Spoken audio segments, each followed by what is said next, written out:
Hello everyone, I'm Chester44 and welcome to this Let's Play of Blades of Avernum. Last episode we heard more of the priestess's story. It's still not done. The others lasted only one, maybe two, but this one is... episodes I mean, but this one's lasting a long time. She has a lot to say. She spoke of the fall of her chapel and of the failed execution that went on. And now, let's see what's going to happen next. I wasn't about to go wandering down some back alley. I might have been a fool for roaming Sigasal at night, but I didn't have a death wish. The more I saw of Sigasal, the more I wanted to leave. The city had turned out as foul as its reputation, but from what Ethan had said, the rest of the world was little better. Men are given to do evil, yes, but these are often crimes of necessity, not malice. A good man will steal as soon as an evil man when he must feed his family. How often had I heard Father Kay say the same? But that was his fairy tale world, not reality. Then what were those words doing in a man like Ethan's mouth?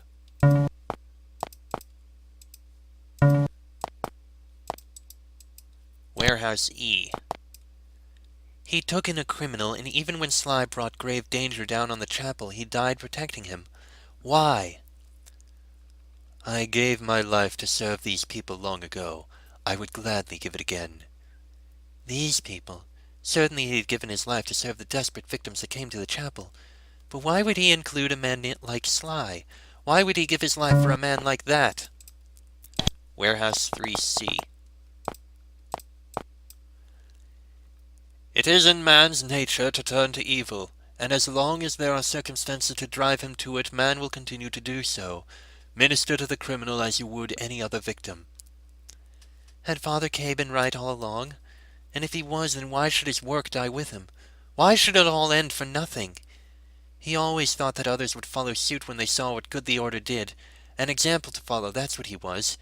But there was nobody like that in a city like this. There was nobody strong enough to do what he did. My train of thought was suddenly derailed when I turned the corner. In the alley to the north was a figure that turned my blood cold and brought my heart to a screeching halt before sending it racing. A man that I was sure would haunt my dreams for years to come. His back was to me, but even without seeing him eye to spectral eye, I knew him. How could I forget the man who'd destroyed everything I'd ever known? Before my anger had goaded me into confronting him, even as every nerve in my body urged me to flee. Fury had won the day, though, and in the end it consumed the chapel just as it did me. More destruction. But as I approached him this time, I wasn't afraid. I wasn't angry either. I felt a sense of purpose, something beyond revenge. As I drew near, he pulled a dagger from his belt and lowered himself to a kneeling position. So intent was he that he didn't notice my approach, not even when I bent to pick up a loose cobblestone from the street. I could not see the focus of his attention, but I knew that he could be up to no good. I raised the cobblestone high above my head. He never turned, not even as the cobblestone went crashing into the back of his head. I felt no joy as he crumpled to the ground, just a vague sense of relief. I'd accomplished something. Just then I saw exactly what I had accomplished. Completely helpless and lying at my feet were two men I couldn't have been less happy to see. Beside the crumpled assassin lay the comatose form of none other than the bandit from back at the chapel. They were both unconscious, but both were still alive. Even the assassin, who bled profusely from the considerable head wound he'd received. Sly, too, was alive. That was what the bandit had said his name was, Christopher Sly.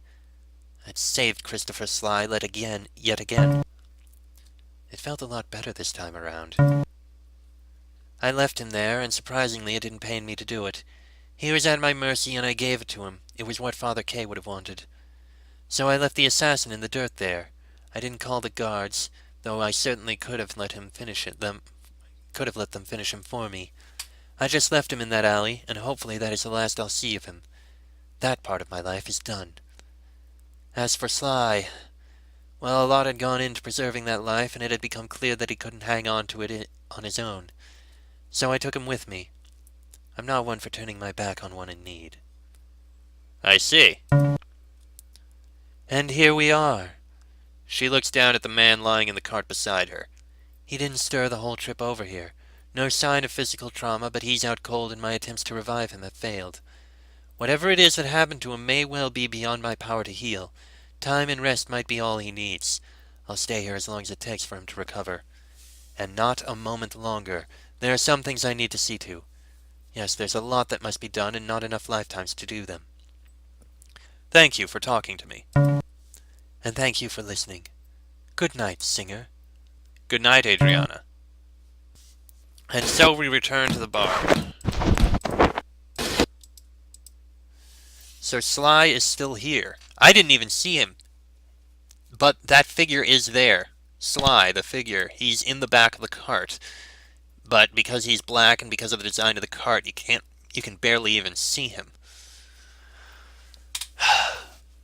So that's the priestess's tale. It connected to quite a lot. And Sly is still here and still alive. But this raises more questions. Sly knew the prisoner. And it sounded like they were in a banditry group together. Sly is obviously a bandit, but from what that one merchant said, not the merchant, the other merchant, the one with the mustache, who directed us here, from what he said, he wasn't a bandit. Not Sly, I'm talking about the prisoner. The prisoner wasn't a bandit. He was just a writer. Well, that's that story. There's only one story left. The story that ties all this together. The bounty hunter. It's time to talk to the bounty hunter and hear his story. A tall man wearing a long black cape stands in the dim light of the inn's back porch. He is staring off into the forest to the north. He whips his head around as you draw near. When he sees that you aren't a threat, he relaxes and removes his hand from beneath his cloak, where you can imagine it flew to some unseen weapon. He's an intimidating man. He wears a strange dark mask that covers his entire face, and his swirling cape has the rather disorienting effect of distorting and blurring his outline. The two make for an almost otherworldly appearance. He doesn't say anything, just stares at you silently, awaiting an explanation for your presence. What are you doing standing out here? I could ask you the same. I, for one, am leaving this land. I will not stay on this accursed soil for another night. I would advise you to do the same. Turn south and leave this land far behind you. No doubt you've heard the evils of Sigasal, about the bandits, the corruption, and the bloodshed. Master Singer, I tell you that the gods themselves look ill upon these lands, and any who step within them. I can see that you don't believe me. Singer, I know how to handle myself, and I am not in the habit of pinning my failures on fate or gods or what have you. But I have no other explanation for what has happened these last 2 days. We'll start explaining then. The Bounty Hunter's Tale. I came here hunting a man named Christopher Sly. He was wanted by Lord Blacken for theft of a family heirloom. I was sent to bring him back, dead or alive. I'm a bounty hunter, you see, and there was no small bounty on Sly's head. Envenomed rapier. Throwing daggers. Cloak of shadows. Gossamer mail. Grim mask. Ooh. Sprinter's shoes. And pants. I had picked up Sly's trail a week ago from a tip at an inn back in New Haven, and I had tracked him all the way here. I had begun to wonder if Sly hadn't given me the slip, but then yesterday morning I heard from a stable boy at the Basilisk Inn that a man matching Sly's description had passed through. I increased my pace to attempt to overtake him, but proceeded cautiously. I left the main road and instead snuck through the shadows of the pine forest, hoping to find him travelling in the open and take him unawares. I could hear the clip-clop of hooves and the rattling of wagon wheels from up ahead, and occasionally caught a glimpse of a cart through the foliage. I kept to the cover of the trees, but moved closer to the road to better observe. It occurred to me that I might do best to simply follow and wait for Sly to come to me. If he was nearby, it was only a matter of time before he waylaid the merchant. I didn't even have to wait. There he was, riding beside the merchant and holding up a red linen tunic that he'd pulled out of the back. He was an easy target, a 500 gold sitting duck. He put the tunic in his pack and reached back to root through the merchant's goods again. That was when I struck.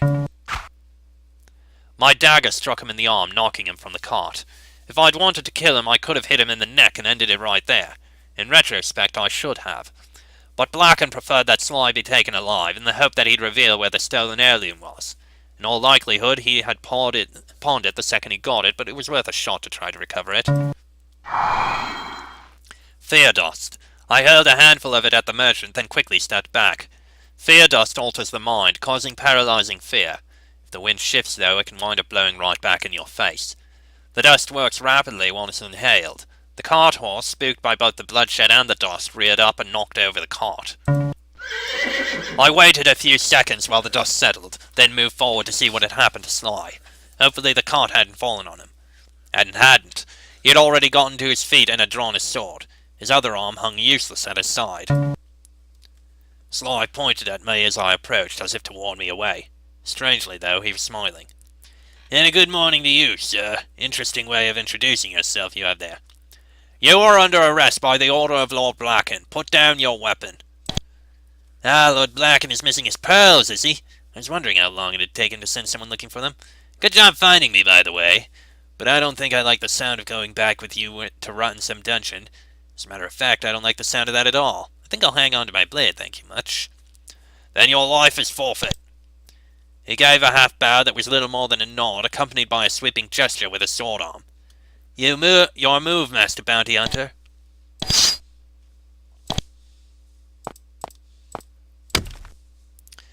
Sly wasn't half bad with a blade. He was a worthy foe, but I had the overwhelming advantage of having the use of both my arms. The fight was over before it began, except that it wasn't.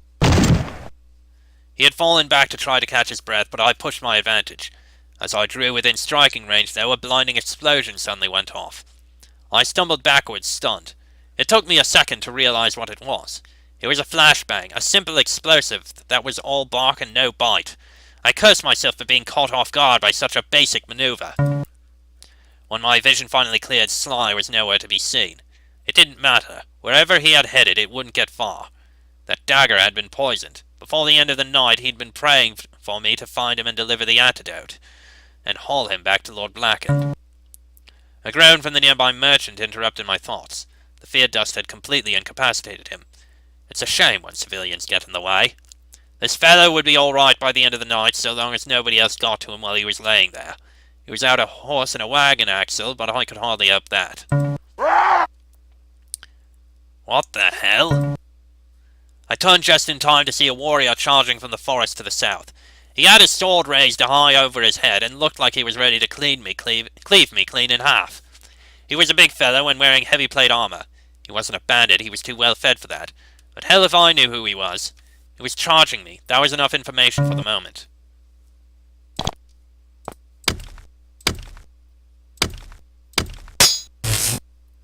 This guy was good. Usually heavily armored opponents aren't much of a problem. It takes a bit more work to wear them down, but eventually my dexterity and mobility will win the day. But this guy was quick, and he swung his sword like a blade master. The fight was going poorly for me. He had the advantage of surprise, and that's an advantage I'm used to keeping on my side. This was a pointless fight. It was time to make my escape. I fell back under his last barrage of blows. As he raised his sword to deliver the killing stroke, I pulled my cloak around myself and vanished. It's a useful thing to be able to vanish into thin air. That cloak had cost me a fortune, but it had saved my life more than enough times to make it worth every penny. I staggered away from the battle site under the cover of my cloak. I was winded from the 2 consecutive battles, but had not sustained any serious wounds. My brush with that warrior had kept me from my prey, but at least it hadn't turned fatal. It was time I'd return to my hunt. I'd wasted enough time and energy, and Sly now had the lead. The sun was low in the sky when I reached the end of the trail. It was a large stone building, a church of some sort. Sly had found the aid he needed. Well, he wasn't leaving any time soon, and he wouldn't be leaving without me saying. There was no point in rushing. I was still fatigued from my fight and in need of rest. So I settled down in a nearby tree where I had a good vantage from the front door of the church and rested. I didn't stir from there until after night had set in. I made my way around the church, staking out the place. There was only one entrance, the front door that I'd been watching. It was time to find Sly and finish this. It was past midnight, and the white-robed priests that I had seen through the windows earlier were hopefully asleep. doors had been left unlocked. This church certainly felt secure considering the banditry in the area. The sign over the door said Chapel of Compassion. I'd never heard of it before, but apparently they had some money to be able to afford these tiled floors and stone walls. The double doors to the east were flung open and sounds of merriment could be heard. I proceeded cautiously, not wanting to be spotted. A storage cellar. Not exactly what I was looking for. No such luck. A voice from the dining hall to the east called out, "Hey, friend! What brings you here so late? Here, come and share a bite with us. There's enough to go around." I cursed under my breath, but I had no choice but to approach the dining hall. Perhaps I could talk my way out of it.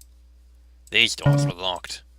"I insist, brother. Come and share a bite with us," the voice from the dining room called again.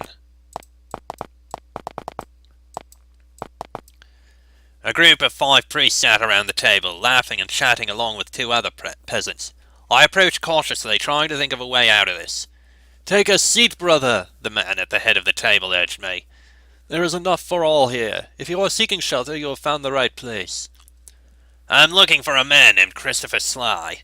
He's a friend of mine." The man's face suddenly darkened and his voice lost all its cheer. "Master Sly has already told us about his run-in earlier. I think, sir, that you would do best to leave." "Afraid that's not happening." I turned to leave. If they wouldn't tell me where Sly was, I'd find him. At least I knew beyond any doubt that he was here. Suddenly, a spell struck me in the back, nearly knocking me to the floor. I whirled to face my attacker. "We do not advocate violence, but I fear that you intend to harm one under our care. That cannot be tolerated. Leave now." The rest of the priests had stood and were also readying spells. I cursed again, but drew my blade. I had no other choice.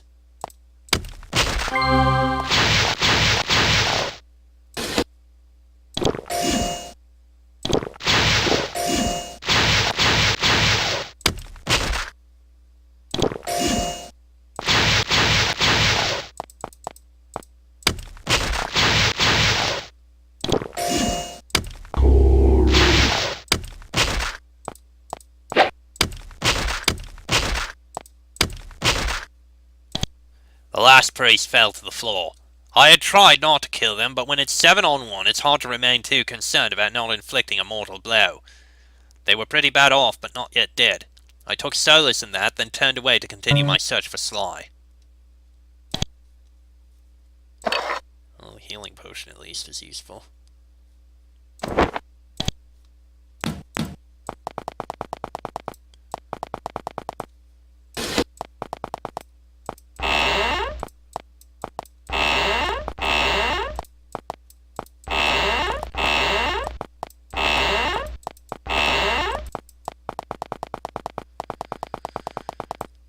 The priest walked out of a nearby room and turned to shut it and lock it. The sign over the door read Infirmary. I knew in an instant that that was where Sly was, but I also had a bad feeling that this man wasn't going to be helpful.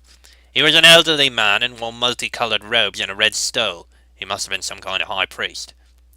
"You come here with the intention of doing harm. You wear it on your face as openly as the blood on your hands. You have brought much evil to our chapel. I must ask you to leave." "This isn't your fight. Get out of the way." "Perhaps not, but when you bring violence into my chapel, I must try to protect those in my care. That includes Sly. Whatever business you have with him will wait until he has left this place. I will not let you harm him while he is under my protection." "Then your life is forfeit." "Perhaps, but I gave my life to serve these people long ago. I would gladly give it again."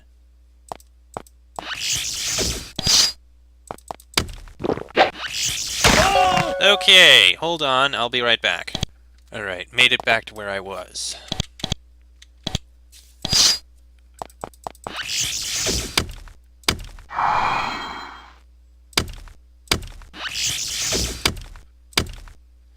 The priest fought to his last breath. Even as he fell, I realized he was already dead.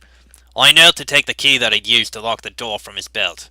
Finally, I'd reached Sly.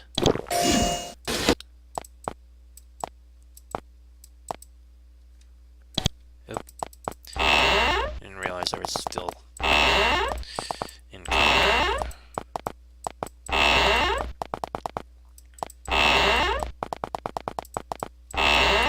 The room was empty. I cursed myself as I approached the end of the room. The curtains covering one of the windows were gently stirring. I whipped them back to find that the window was open. A tall pine tree no more than 3 feet away from the wall would provide the perfect way down.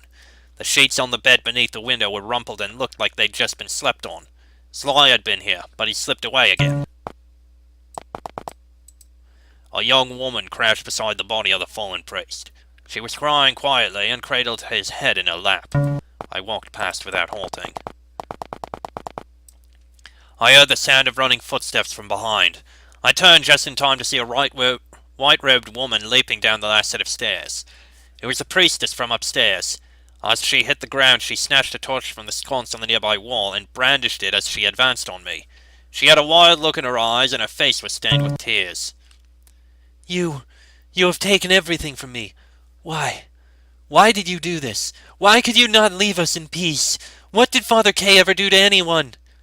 She swung the torch with all her weight and anger behind it. I ducked, sending her staggering past.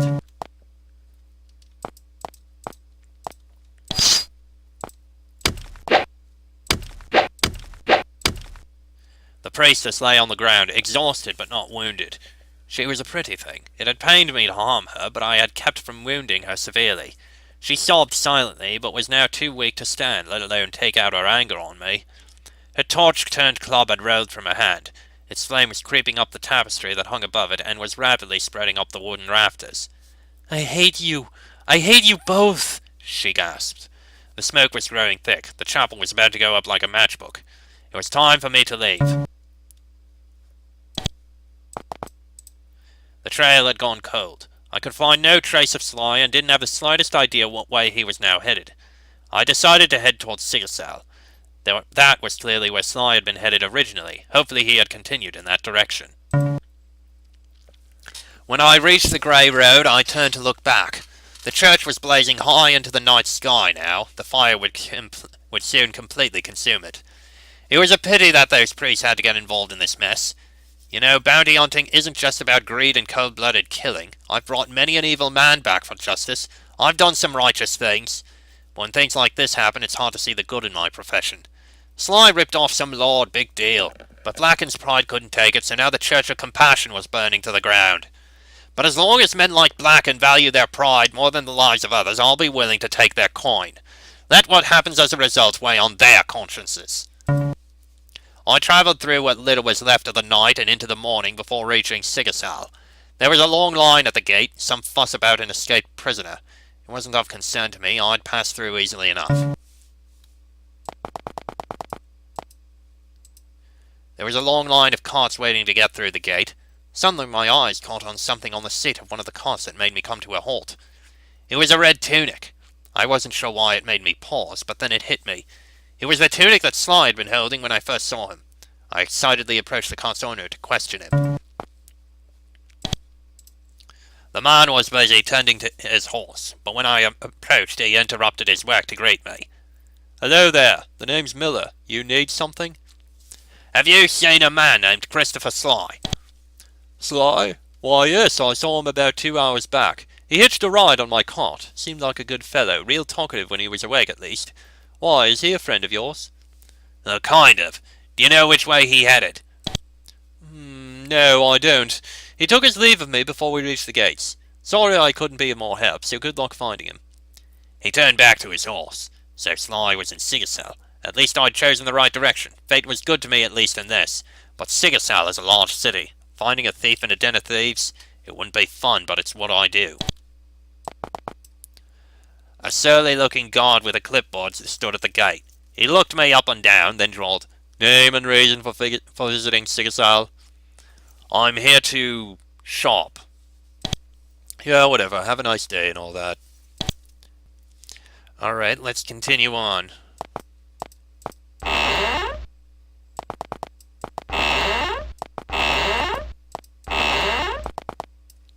There are 3 districts to Sigersal. The waterfront, Upper Sigersal, or the legal district, and the housing district, which was a nice way of saying the slums. I didn't have any clue as to which way Sly was headed, and asking around wasn't likely to yield any useful information. Nobody takes notice of you in Sigersal, unless they're planning to rob you. An unremarkable man like Sly would go unnoticed in the crowd.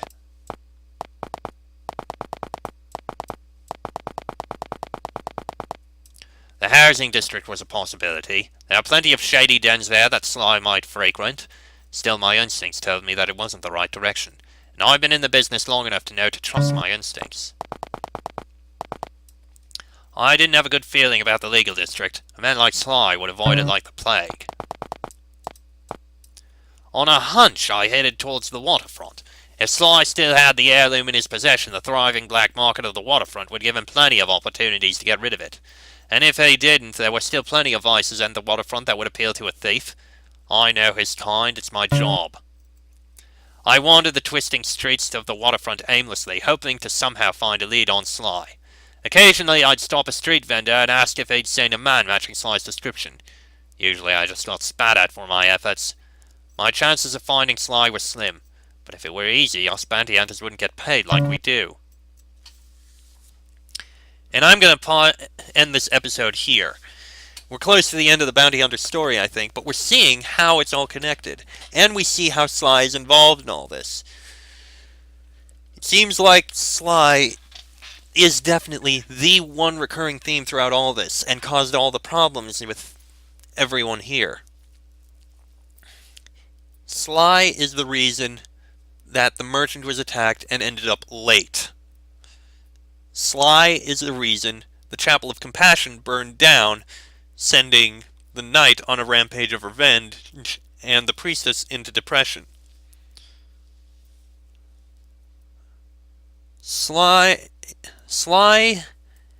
is the reason that the prisoner got found out, causing even more issues for him, even after what happened. And Sly is the reason for this guy, who's just really seems to really be having a tough time. Anyway, next episode we'll see the rest of the Bounty Hunter story. Till then, I'm Chester44, that is the Bounty Hunter. This has been a Blades of Avernum Let's Play, and I shall see you all next time.